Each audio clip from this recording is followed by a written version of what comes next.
here to break down everything happening economy-wise. We can yell at her for the price of eggs and whether or not it's going to come down soon. Calm down, everybody. She's a Bloomberg News Senior Washington correspondent. She's the author of a great book. She's been on before, Paper Soldiers, How the Weaponization of the Dollar Changed the World Order. And she's also the host of a show where I get all my economic news and information from, and that's the Big Take DC over on Bloomberg News Podcast. Saleha Mohsin is back. Saleha, good to see you again. So great to be on, Mike. So, Saleha, let's start with this. As I was preparing to have you on the show today, something popped up legitimately on my YouTube Shorts algorithm there. So shout out to Google for playing this. So I want you to take a listen to this and we're going to react on the other side. So take a listen. Biggest challenge will be Trump and Trump's style of like sort of shooting from the hip when he wants to make policy. He'll just tweet or post something on Truth Social and, something on tariffs. I'm going to do X, Y, or Z tariffs and markets are going to react. And Bessent may or may not know that's coming. The example that I think of is in 2017. I was standing outside of the Treasury Department. All the Treasury officials are there. And we were all kind of hanging out because the president was going to walk the 150 yards between the two buildings to come and visit Steven Mnuchin at the building. And the Secret Service is marching through, the dogs, the guns, everyone's marching through. And there was a tweet, I think, that Trump said, well, there's going to be a report that Mnuchin and his team are going to put out on what our tax policy plan is going to be. And they had no idea. I was standing next to a senior Treasury official and I showed him the story and he raised his eyebrows and leans over to his colleague and was like, I guess we have to put a plan together. So that's the kind of thing that's going to happen. So, Saleha, I hope that the second administration is not like this, like the first one. But you said that right before the inauguration on Bloomberg's Hot Takes, which, by the way, great name. Can you kind of tell us a little bit about what has these last 35 or 40 days of the administration, from your lens, from what you cover in DC, the recent Treasury Secretary confirmation, and I'm going to get into the interview that you did with Bessent in a second, but what has the last 30 or 40 days been like? And what's your expectation for what the new administration is going to bring and how it affects your world and Americans here at home? Well, thanks, Mike. The last couple of weeks, what we've learned is that Trump and his team, they are coming in with 4 years of experience having governed, and then 4 years to think about what to do if we get back in. And what that's meant is a move fast, break things attitude in parts of the federal government that are antiquated, they're sensitive, they're influential and significant for the US economy, for the global financial system, for aid abroad, for the US's standing abroad. They have just decided we're going to move fast. We are going to outpace any kind of potential bulwark in all of this. Federal bureaucracy kind of rises up, the political process rises up, and all of a sudden you have the swamp sucking you into this quicksand of not being able to get things done. And they want to move so fast that they get past that, they can't get stuck in anything. There are a few areas where there hasn't been that talk and it was expected, or a few areas that there's a lot of talk and less has happened. I'll point those out to you. The first one is tariffs. The only real action we've seen in the last couple of weeks from Trump on tariffs is adding another layer to Chinese imports. That's another 10%. Besides that, it's been a lot of threats, a lot of confusing signals. Is it March 4th? Is it April 1st? We don't know.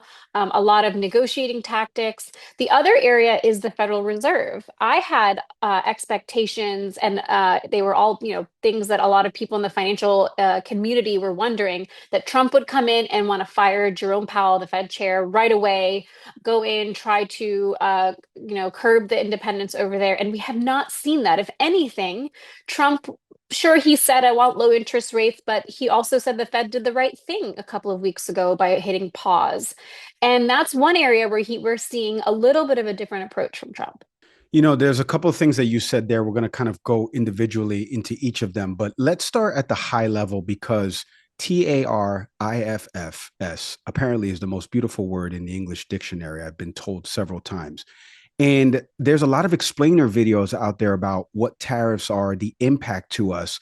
I want you to do a moment of literacy. But first, I want the CEO of America, the President of the United States, to explain what he thinks tariffs are. So take a listen. On tariffs, you just said with China. Who are you with? I'm with The Independent. Oh, that's good. It's on tariffs. You just said with China. Thank you. We charge them. We charge them as in we charge China. But the tariffs are paid eventually by American importers and consumers. No, they're not. No, I think they're paid for by the country. But, look, we can get into that. I put a lot of tariffs on in my first term, and we made tremendous amounts of progress because of those tariffs. Saleha, okay, I don't know if that definition sufficed. And he also said we can talk about this, and they went on to not talk about it. So let's do Nick's favorite thing here, a moment of literacy. Explain to us why Donald Trump, the 47th president of the United States, thinks tariffs is the most beautiful word in the English language, and how he's going to execute this to right America's ship in terms of an economic stability standpoint. Look, Trump likes to cut a deal, and so he needs negotiating leverage. One component to the leverage that he has is the chaos and the don't call my bluff piece, where I think world leaders or anyone on the other side of that deal-making strategy, people know this man will do what he's saying he is threatening to do if we don't come to the table. And that is a very strong hand. So don't call his bluff. And he needs leverage, room to wiggle. So there's some tools that the government has, let's say, for example, economic sanctions. Those go on, those go off. It's a complicated process for them to be implemented. It's kind of outsourced to the private sector, where other banks have to then cut off financial communication on certain different linkages and channels. That's so complicated. Tariffs are a little bit easier to apply, and you can bump that number 10%, 5%, 2% up and down, and also just signal that this is what I'm planning, and you tell me what you're planning, and this is what I want if you want me to rein this in. You can see how some of this works, because in November, after Trump was elected, before he is officially inaugurated as president, he starts talking about Canada tariffs. Within a few days, Canada's President Trudeau flew to Mar-a-Lago, had dinner with Trump, and was able to start tempering that. So he sees that if I start talking about this, people know I'm willing to carry out on my threats, and I can get people to start responding before I even carry out those tariffs. Okay, so it's a leveraging tool that he's using it. So that is interesting there. Now, I do want to pivot to something you've been covering a lot of, which is this new Treasury Secretary, Scott Bessent. I'm going to play something from an interview you recently did with him, one-on-one, that people can go listen to over on the Big Take DC. But can you start first at a high level of who is this man? Who is Scott Bessent? How does he differ from Janet Yellen, the previous Treasury Secretary? What is the role of the Treasury Secretary for our listeners out there who maybe don't follow this stuff on a day-to-day basis? Who is this man? What is he going to be doing? How is he going to lower my egg prices, Saleha? So Scott Bessent is our new Treasury Secretary. That agency issues all of our debt. So we have $28 trillion in treasuries. They manage public finances. So Congress is the keeper of the purse. They approve spending and taxes, and then Treasury carries out the implementation of that spending and the tax policy there. He is also, billed with the job of, promoting job growth, creating conditions for a healthy economy, separate from the Federal Reserve, which looks at a dual mandate to look at how interest rates can promote financial stability and economic health. Scott Bessent entered Trump's orbit about 18 months to 2 years ago. It became kind of public just over a year ago that he was entering the sphere, and then his name was very quickly floated as a possible Treasury Secretary contender because he comes with decades and decades of experience in the financial world. He started his own hedge fund. Before that, he worked for George Soros.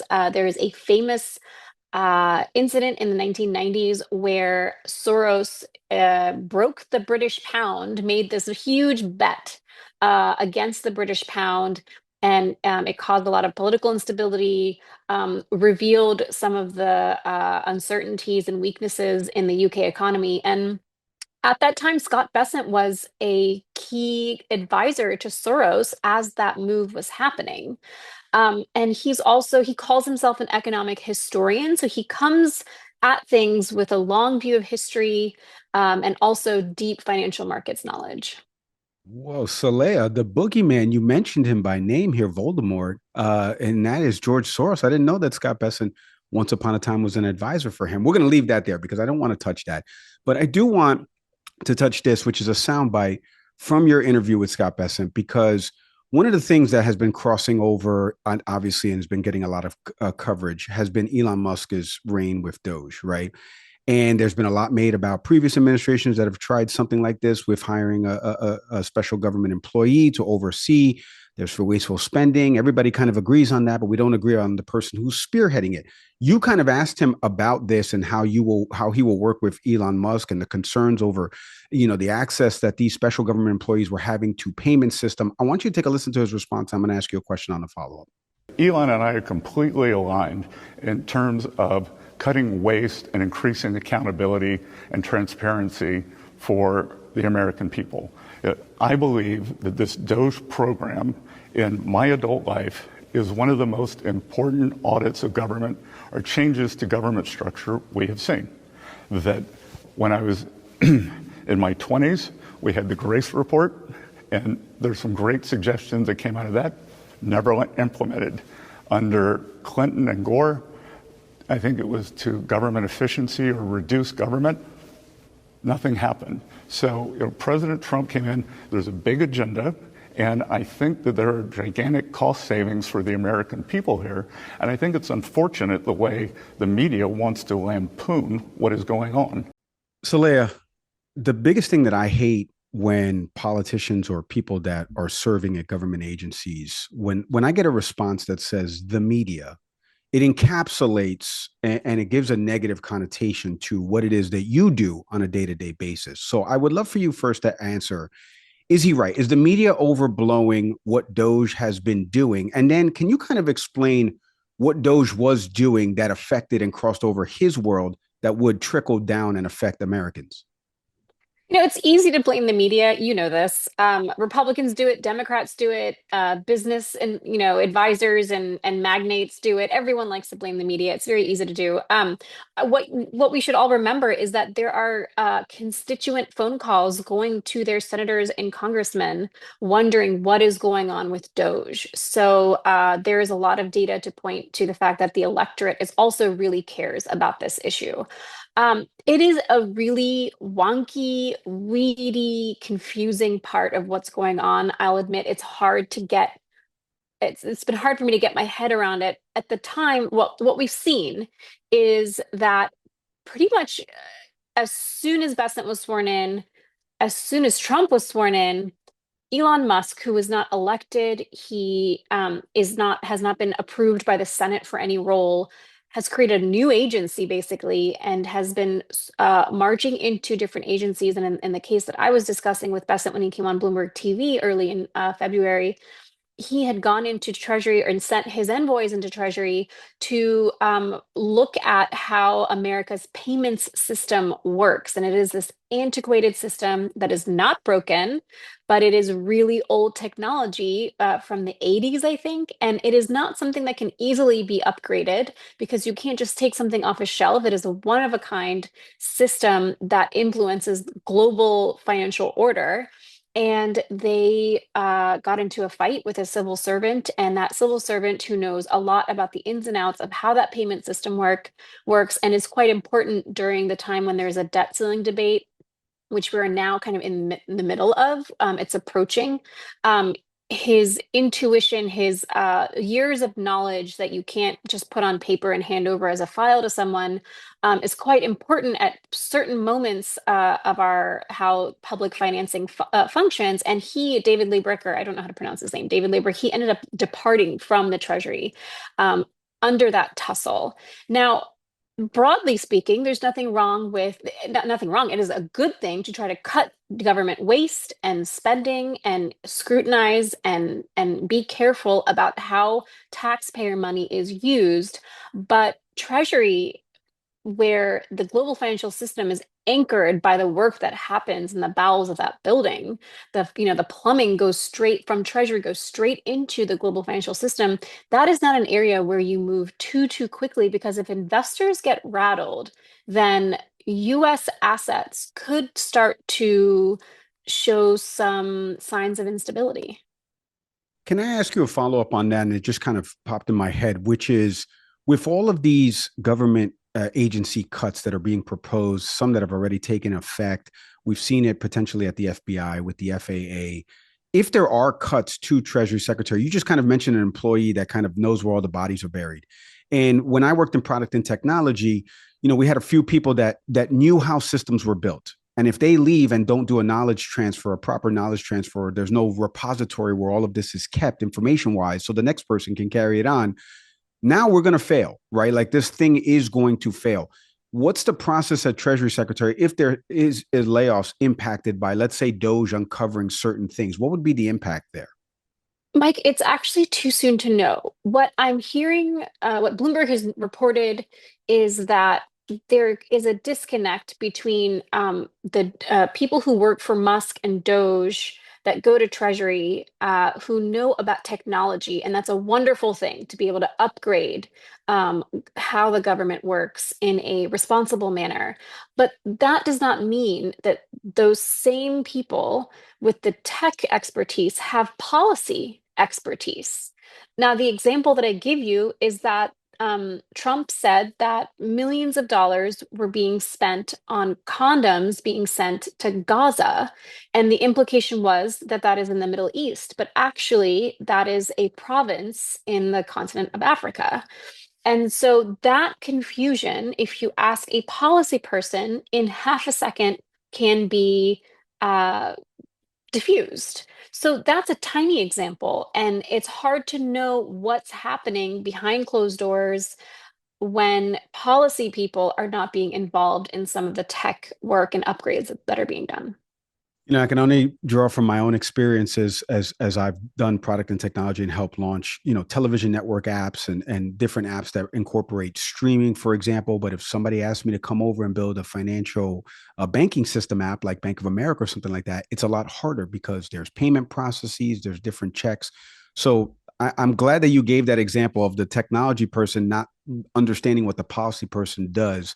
This is why we have you on. This is why we do podcasts. I wanted to ask you, Saleha, a question that Nick Savary wrote up here for me to read to you. So I'm going to read it word for word because it kind of talks a little bit about foreign markets and stability and maintaining relationships and what we just discussed with tariffs. And, the CEO of Amazon, Andy Jassy, just recently said in an interview that he's been monitoring the administration's relationship with other countries because Amazon is a global company, obviously, who amongst us doesn't use Amazon Prime right now as I'm waiting for my coffee shipment to come in, with an America First agenda and this tariff push that we just heard the president kind of describe at the beginning, and you talked about how he's using it for leverage. How is the administration balancing that agenda while maintaining these relationships in foreign markets?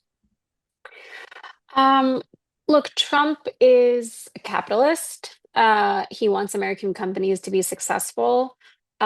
Usually you'll have big trade organizations being a collective voice to an administration or just to government to lobby for certain constituencies like the business chamber or the business roundtable, things like that. But with Trump, things are different. CEOs need to go directly to him, sort of kiss the ring and use relationships, personal relationships to leverage what they need for their multinational companies. So if you remember Inauguration Day, we saw in some pretty prime seating when the inauguration had to move indoors and seating is even more sort of a commodity.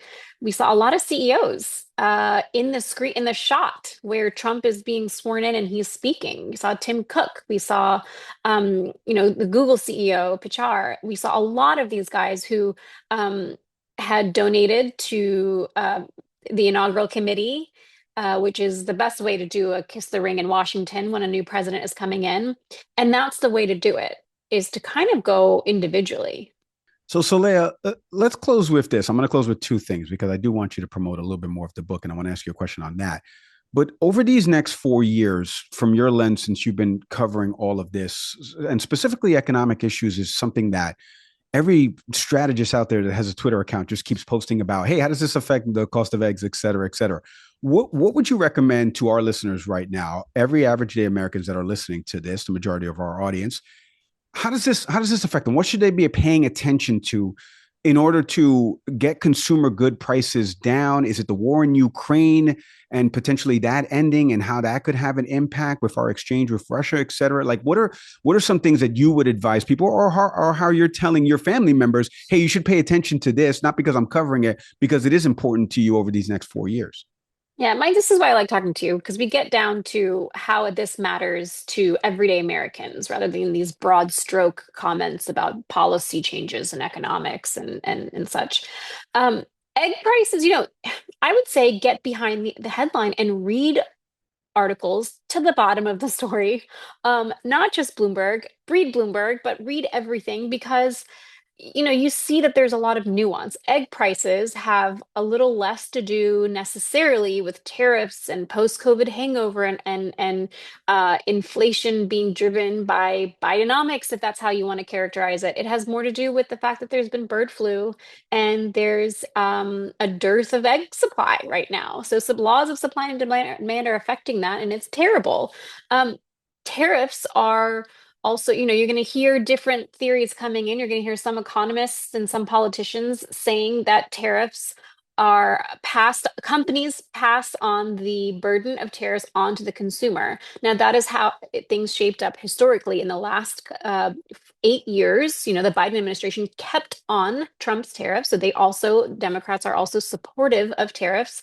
Those tariffs were passed on to consumers. So you can use that to perhaps reasonably project that is what's going to happen going forward, unless the mechanism is somehow shifted. But you will also hear politicians and some economists find ways to say that no, tariffs will not in the future be passed on to consumers.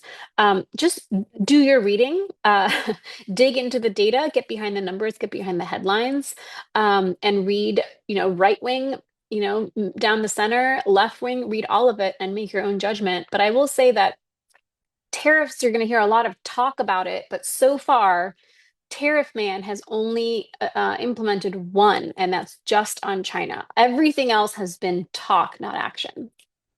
Good to know. Do your reading. So let's stay on that. Let's close with this. Do your reading. I think when we had you on, the book had just come out. I believe it was last year or towards the end of 23. So tell our audience a little bit more about the book. Let's start with doing their reading on your book. But one of the things we also like to ask authors is, the book is available wherever books are sold. They're at a bookstore. They see it. You happen to be in the bookstore. You tap them on the shoulder. Hey, I wrote that. This is why you should read it. Give them the pitch, Saleha.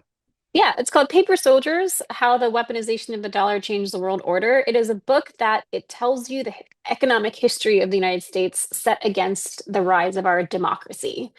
And I share what happens in the halls of power in Washington, most particularly in the halls of power in the Treasury Department over more than a century, and how that affects what happens to everyday Americans. So not only am I trying to really unpack in a user-friendly, consumer-friendly way the wonkeries of how Washington economic policy making works, but I also take readers into places like Moraine, Ohio. I'm from Ohio, Weirton, West Virginia, to explain how a certain policy can be traced to actions into the flyover states of America, where the rest of us live and have grown up, and how that affects our everyday lives. This is why I love the beauty of podcasts and books. Do your reading, like Saleha just said. I think that's going to be the tagline for this episode. She's a senior Washington correspondent over at Bloomberg News. Go get the book wherever books are sold now, Paper Soldiers: How the Weaponization of the Dollar Changed the World Order. And I highly, highly, highly recommend downloading new episodes of the Big Take DC over on Bloomberg News podcast. Saleha, I can't thank you enough for always hopping on the program. Continued success to you. Please stay safe. Thank you so much, Mike.